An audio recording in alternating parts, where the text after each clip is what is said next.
When ESPN made the decision to nationally televise a preseason WNBA game, it was a major shift in priorities, and it was all because of Caitlin Clark. Guys, I'm here to tell you, this is the first time an exhibition game has been picked up ever in WNBA history. And we already know why they're picking up this game. This should come as no surprise to nobody why they decided to pick up this very game. And I'm here to tell you, the first letter of this young lady's name start with a C, and the last letter of this lady's last name ends with a K. Caitlin Clark, baby. The Fever's exhibition matchup in Iowa wasn't just another warm-up, it was historic.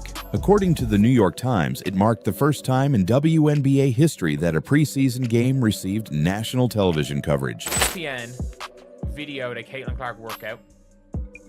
It would have averaged more viewership than Rivals. Like, I mean that. Like, it genuinely is... It's scary, this type of hype. Like, I thought it was gonna die. I literally thought it was gonna die. Not even legends like Sue Bird or Diana Taurasi got this treatment during their rookie seasons. Therefore, ESPN's move wasn't just a broadcast, it was a signal to the rest of the sports world. Caitlin Clark is the draw now. It is no secret that the Indiana Fever are by far the most popular team in the WNBA, and I'm so glad that we are finally just, I don't know if admitting it is the right word, but they're finally acting on it. And you guys, I'm happy that they're acting on it because this news is not only just good for the Indiana Fever and Indiana Fever fans, it is good for the entire WNBA. And the numbers back that up. Since Clark entered the league, attendance at Fever games has more than tripled. Merchandise sales have soared. And now, sportsbooks are reflecting that same excitement. Bettors are backing the Indiana Fever as dark horse contenders to win the WNBA Finals. Think about that. A team that struggled to stay relevant just a year ago is now being taken seriously by Vegas odds makers, only because Caitlin Clark is wearing their jersey. But success at the box office doesn't always mean peace in the locker room. While ESPN is happily capitalizing on the Caitlin Clark effect, players around the league are asking tough questions. Why are their games still stuck in bad time slots? Why are some teams not getting similar coverage, despite winning more games or having longer legacies? This has created a strange paradox. Clark is single-handedly raising the league's profile, yet that same spotlight is dividing the WNBA's core. It's no longer just about basketball, it's about who gets the attention and why. Angel Reese, who was drafted the same year as Clark, has openly embraced the rivalry. I think so many people are watching women's basketball right now. It all started from the national championship game, and I've been dealing with this for 2 years now. And understanding, like, yeah, negative things have probably been said about me, but honestly, I'll take that because look where women's basketball is. People are talking about women's basketball, but you never would think that we'd be talking about women's basketball. People are pulling up to games. We got celebrities coming to games, sold out arenas, like, just because of one single game. And just looking at that, like, I'll take that role. I'll take the bad guy role, and I'll continue to take that on and be that for my teammates. And if I want to be that, and I know I'll go down in history, I'll look back in 20 years and be like, yeah, the reason why we watching women's basketball is not just because of one person. It's because of me too, and I want y'all to realize that. Like, it's not just because of one person. A lot of us have done so much for this game, and Kennedy has been here before, obviously, but there are so many great players in this league that have deserved this for a really, really long time, and luckily, it's coming now. The media has pitted the two against each other since college, and now the WNBA is cashing in. ESPN recently announced that Clark's Fever will face Reese's Sky in Rivals Week, a brand new initiative designed to spark drama and boost ratings. Therefore, this isn't just a game, it's a marketing machine. Caitlin Clark versus Angel Reese. White versus black. Shooter versus rebounder. Media darling versus fan favorite. The league is walking a tightrope by amplifying this rivalry, and the stakes couldn't be higher. While some fans are here for the drama, others are calling it performative. They believe the WNBA is manufacturing tension to drive numbers rather than focusing on league-wide equity. Yet the business side doesn't lie. Clark's games are getting primetime treatment for a reason. And Clark, she just keeps showing up. Silent, focused, aware of the noise but refusing to add to it. Still, the narrative continues to evolve without her input. Clark and the Fever has more games than the New York Liberty which is completely strange to me, bro. And it's just weird, dog. It's just weird to me that they would say this about Caitlin Clark. Hell, because whoever they plan is going to get the views too. So, like, the non-Caitlin Clark games continue to rise. They don't rise to the level of Caitlin Clark games, but the non-Caitlin Clark games continue to rise, and people keep fighting over the context. And the way I've tried to put this is there is no with and without Caitlin Clark. It's not like it does this with Caitlin Clark, it does this without Caitlin Clark. It's all in conjunction with Caitlin Clark. I mean, it's common sense, right? That when a whole bunch of new people join, in large part because of Caitlin Clark, they then get interested in other things. They then start following other teams. And the platform then becomes bigger for new stars to rise. Because as much as the league says it wants parity, it's clear they're building their brand around one name, one player, one phenomenon. And her name is Caitlin Clark. Caitlin Clark didn't ask to be the face of the WNBA, but here she is, whether the league is ready or not. And the spotlight isn't going anywhere. As the season approaches, every move Clark makes will be under a microscope. Every pass, every tweet, every post-game comment, scrutinized by teammates, fans, and critics alike. The WNBA has never seen a figure like her. Not someone with this much market power. Not someone who could shift an entire media landscape with one broadcast deal. Not someone who could break Vegas. But it's not just what she's doing on the court. It's what she's representing. A shift. A disruption, a future that looks different than the past. Yet with all that power comes pressure. Players from past generations built the league through struggle, resilience, and unity. They didn't have primetime games or billion-dollar networks backing them. They carved out space where there was none. So for them, watching a rookie rise so fast, with the full backing of ESPN and corporate America, feels like a slap in the face. It feels like the rules suddenly changed, and no one told them. Therefore, the backlash isn't just about Caitlin Clark, it's about what she symbolizes. She's not just a player anymore, she's a turning point. But even in the middle of the storm, Clark has shown unusual composure. She doesn't take the bait. When race is brought into the conversation, she doesn't dodge it. She faces it. But she was a white girl from the middle of America. And so she represented a whole lot to a lot of people, whether that is truly what she prescribed to or not. We can all say she is a dynamic basketball player and a force both on the court and the marketing sense. When trolls try to drag her into drama, she stays quiet. When false headlines circulate about real estate deals and social causes she's never touched, she lets the facts speak for themselves. That kind of restraint isn't easy, especially when the cameras are always rolling. Still, Clark's ability to rise above the noise may be her greatest weapon, and it's what keeps pushing her to the front of every conversation, whether people like it or not. Because the league is changing, fans are tuning in, sponsors are calling, ratings are climbing, and behind it all is one young woman who, at just 23 years old, has somehow become the most talked about name in the sport. But here's the twist. The more successful Caitlin Clark becomes, the more the league will have to answer for the choices it's made, about who gets promoted, about who gets paid, about who gets protected, and who gets left behind. And with the Fever now favored by bettors to make a deep playoff run, with ESPN giving her the platform, and with the league's future literally riding on her shoulders, the question is no longer can she handle the pressure. The question is, can the WNBA? Because whether they embrace her or reject her, Caitlin Clark has already changed the game. And there's no turning back now.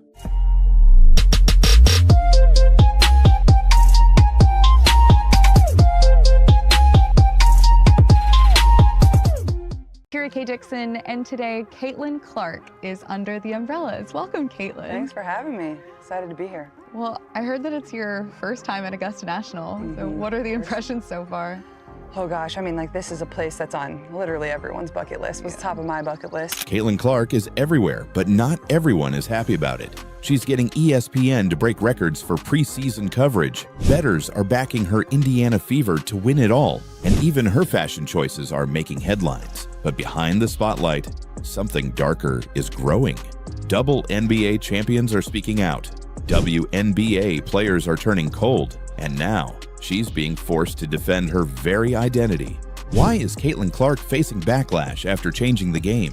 How did a girl once kicked out of class for being too good at sports become one of the most controversial names in basketball? And what is ESPN really planning with her rise? This isn't just hype. This is the pressure, politics, and power plays of the WNBA exposed. Caitlin Clark's impact on the WNBA is undeniable. As she enters her second season with the Indiana Fever, the buzz surrounding her continues to grow. Bettors are increasingly backing the Fever to win the WNBA Finals, a testament to Clark's influence on the team's prospects. According to ESPN, the Fever have seen a significant surge in betting interest, reflecting the high expectations placed on Clark and her teammates. Clark's presence has also led to unprecedented media coverage. ESPN is set to broadcast the Fever's preseason game against Brazil's national team, marking the first time a WNBA preseason game will be nationally televised. This decision underscores the Caitlin Clark effect and her ability to draw national attention to the league.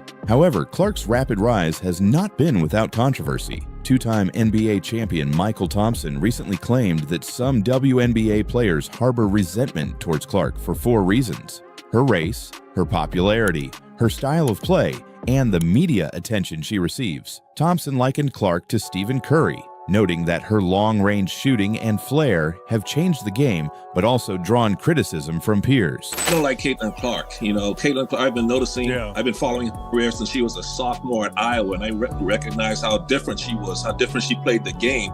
She played the game like Steph Curry. We had never seen a woman play like that before. Despite the scrutiny, Clark remains focused on her game and acknowledges the challenges of transitioning from college to professional basketball. In an interview with Sports Illustrated, she discussed the increased physicality and faster pace of the WNBA, emphasizing her commitment to adapting and improving. Caitlin, slower start than you really got into it. What was your first impression of your first game in the W? I thought it was physical. I don't know, obviously it wasn't like the best start in the first half for myself. Getting into foul trouble, and then you got to sit on the bench and try to come back into the game and get into a little bit of a flow, but obviously too many turnovers. That's not going to get the job done, but I think just a lot of things to learn from. I didn't think we played well, and we had cut it to 6 in the third quarter, so I think that's a positive you look at. Like, we really did not play a good game, but we were right there at moments, and then it kind of got away from us at the end of the third and fourth quarter. Didn't have the greatest start, so I think just a lot to learn from. It's the first one. There's going to be good ones, there's going to be bad ones, and, like we said in the locker room, like, we play on Thursday. You got to learn from it and move on and be ready to go. Clark has also addressed discussions about privilege and race in the league. In a candid conversation with David Letterman, she acknowledged her privilege as a white athlete and expressed gratitude for the black women who laid the foundation for the WNBA. Clark emphasized the importance of recognizing and honoring those contributions. As the Fever prepare for the upcoming season, all eyes will be on Clark to see how she continues to shape the league's narrative. Her influence extends beyond the court, challenging norms and sparking conversations that resonate throughout the sports world. Caitlin Clark doesn't just play basketball, she dominates headlines, and not all of them are about the game. After grabbing the sports world's attention with her on-court skills, Clark became a media magnet. But one of the more unexpected headlines came not from the court, but from the Masters. Yes, the golf tournament. Photos of Clark in a sleek black outfit at Augusta went viral, with men's journals saying she turned heads. While some praised her for breaking into another traditionally male-dominated space, others accused her of attention-seeking. It seemed even Clark's wardrobe choices were now open to public debate. Therefore, the line between athlete and celebrity continues to blur for Clark. But it's what's happening behind the scenes in the WNBA that's more revealing. According to a report from TalkSport, Michael Thompson, a 2-time NBA champion, claimed Clark is not well liked by some WNBA players. He outlined 4 reasons: jealousy of her fame, racial tension, envy of her high-profile endorsements, and resentment over the media's obsession with her. Now that she's in the WNBA, man, I tell you, she needs a Jeep endorsement, commercial, because Jeep is an acronym that I've come up with of the way she has been treated and not welcomed into the WNBA. JEEP, and that stands for jealousy, envy, egos, and pettiness. Thompson said she's basically the female Steph Curry, and that's hard for some people to swallow. She played the game like Steph Curry. We had never seen a woman play like that before. This insight has added fuel to ongoing speculation about locker room chemistry. While Clark remains publicly professional, many believe she's dealing with more resistance behind closed doors than she lets on. The tension hasn't stopped her from producing on the court, but it has created a divide within the league. But Clark hasn't avoided the conversation. When she appeared on My Next Guest Needs No Introduction with David Letterman, she addressed the racial dynamics in the WNBA head-on. She said, "Black women built this league. They deserve all the credit." Clark made it clear she doesn't take her platform for granted and wants to use her voice responsibly. Into the WNBA, like I've said, I feel like I've earned every single thing that's happened to me over the course of my career. But also, I grew up a fan of this league from a very young age. Like, my favorite player was Maya Moore. Like, I know what this league was about. And like I said, like, it's only been around 25 plus years. So I know there's been so many amazing black women that have been in this league, and continuing to uplift them, I think, is very important. And that's something I'm very aware of. Still, her haters remain loud. Social media erupted recently when a false rumor spread that Clark was buying the Salisbury House and Gardens in Des Moines and converting it into a homeless shelter. The Des Moines Register had to step in and clear the air.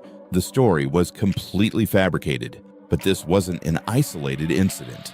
Another viral claim, this time from Facebook, said Clark was secretly buying the historic mansion for personal use. WHO13.com confirmed there was no truth to that either. These kinds of false headlines show just how extreme the public obsession with Clark has become. Whether it's golf photos, real estate rumors, or race-based criticism, she is constantly under a microscope.